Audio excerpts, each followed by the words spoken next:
welcome back to my channel. The festive season has begun. It usually starts end of August, early September, Ganesh Chaturthi, then we've got Durga Puja, then we've got Dashera, Diwali. Of course, we've got Halloween in between, and Thanksgiving and Christmas and New Year. So from now onwards, it just goes on and on. And I am going to a friend's house. So today's video is a special one. I go to my friend's house every year for Ganpati Puja, and she cooks a simple South Indian dinner for us. And being Indian, you know, just never grew up with taking something, never go to anyone's house empty-handed, whether you're going for a cup of tea or dinner. So I thought I'll make some festive food and I'll take you guys with me to her house. So watch the video till the end. I have no idea what she's cooking, but I'm really excited. So I'm making some Gulab Jamuns because they are such a famous Indian sweet, but they are really easy to make. Gulab Jamuns are basically fried donuts dipped in sugar syrup, and they are just melt in your mouth. So good. Let's do this. Before that, don't forget to subscribe, hit the bell button. A few years back, I wrote this book, maybe 3 or 4 years back. I wrote the Indian Feasts, which actually has got all these chapters, and one of them is Festive Feasts. So basically, every chapter has got a Friday night takeaway. So it's got all these takeaway dishes. I'm really proud of this book because I spent a lot of time planning and executing it. Anyways, so for the festive feast, I have got the recipe in here in case you're looking for. Look at that. Stunning, isn't it? So that is what we are making, and I only need a few ingredients for this. Let's get them together. Now this starts by making the sugar syrup. So I have got a pan. I'm going to weigh the sugar. So we need granulated sugar. Cast sugar is fine too. I've only got golden granulated, and I need 300 grams of this. That should be, oh, that's all of it. Right. Basically, it's same amount of sugar and water. So 300 grams of sugar, 300 ml of water goes in, and a couple of really important flavors going to. So I am going to get good 4 to 5 cardamom pods. I just want to crush them open. You can do it by hand.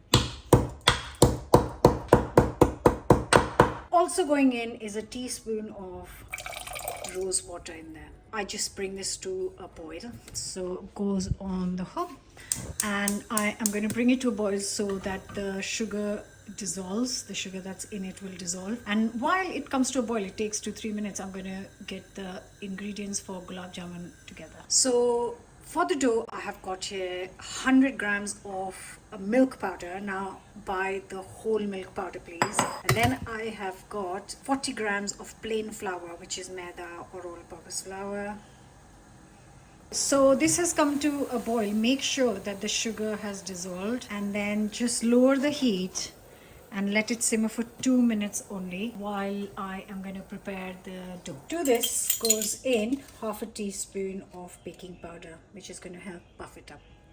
Once you have given this 2 minutes to kind of just simmer, turn the heat off, and now let this cool down, and let's move on to start prep on the dough. Now the critical part, which is a tablespoon of ghee. Now you can make this at home, you can buy ready-made. I actually haven't got any homemade ghee right now. I did buy some from someone who makes this at home, so it's technically homemade because I really don't like the tinned. Give this a mix, powders, then add the ghee.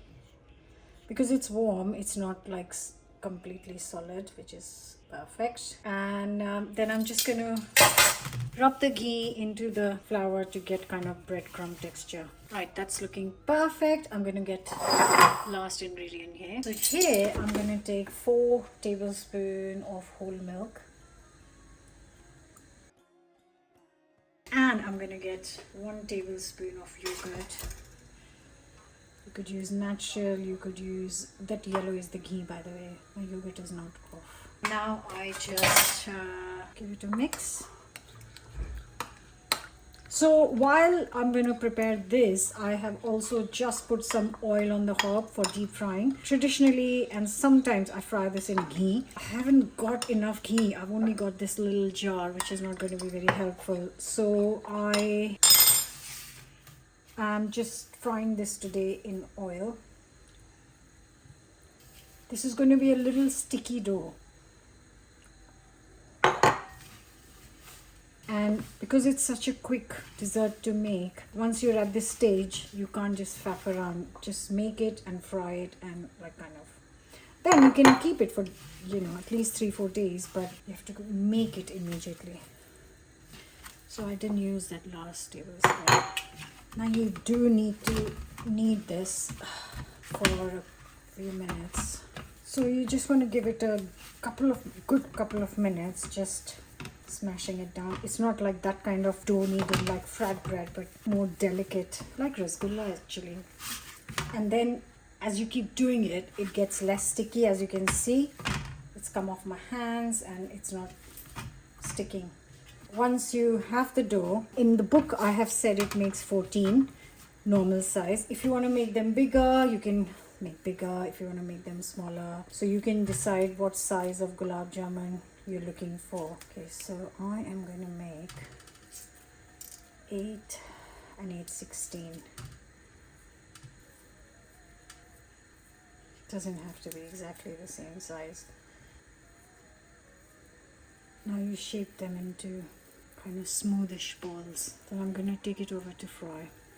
One of the important things is that this shouldn't be more than 150, 140, otherwise they will just burn. So that's 200 almost, so that's not good. I've turned the heat off and I'm going to cool it down to 140C. I am just going to do 4 at a time because they do kind of swell up in the oil and they also swell up in the sugar syrup, which is sitting right next to the oil, so that I can put it straight in after it's done. Sometimes it'll have cracks. Just warning you, you don't have to have completely smooth. If you can manage it, it's great. And if you can't, that's fine too.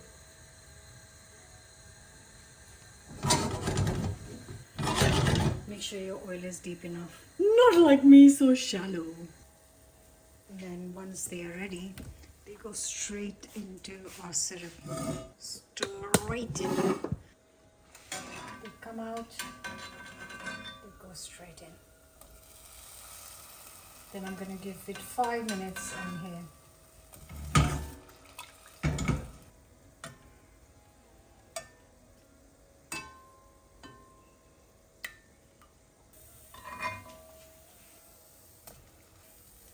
I have never done this, but you can experiment and put some raisins in it and then roll it. I've been wanting to try this, so I'm going to see if it works or not. This is one of the ways you can find gulab jamun in India with raisins inside. I'm not a big fan, but I want to try to see if it works. So the ones I made with raisins inside are fluffier. There's spotlight on it.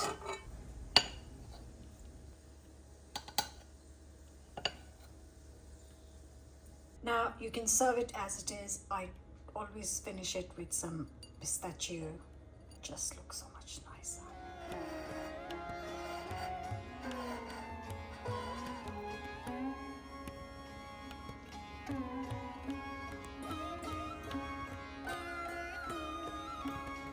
Okay guys, so these are ready.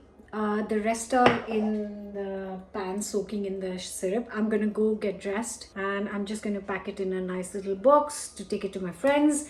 Let's go. Let's take these to her house. Right guys, I'm all ready. I've got my massive bowl of gulab jamun all set to go to my friend's house.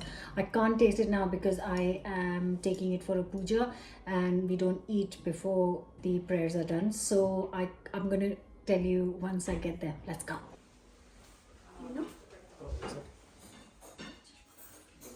So this is halwa, chutney, tomato, and this is coconut. And that's idli and dahi, rice and sambar, and oh my god, so good.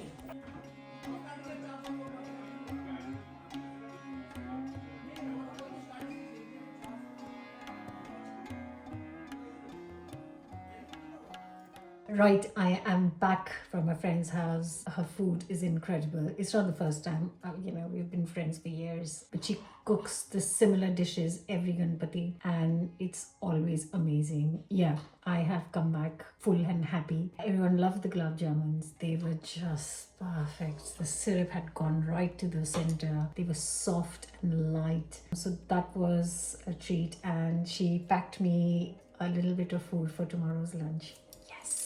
I hope you enjoyed this video. Hope you will try gulab jamuns for any festivities or just for a weekend. They store in the fridge for good 3-4 days, and when you want to have them, you can have them chilled, but if you can put them in the microwave for like 10 seconds to warm up the sugar syrup, oh, they taste amazing. Like, share, comment, subscribe, and I'll see you very soon for another new recipe. Bye for now.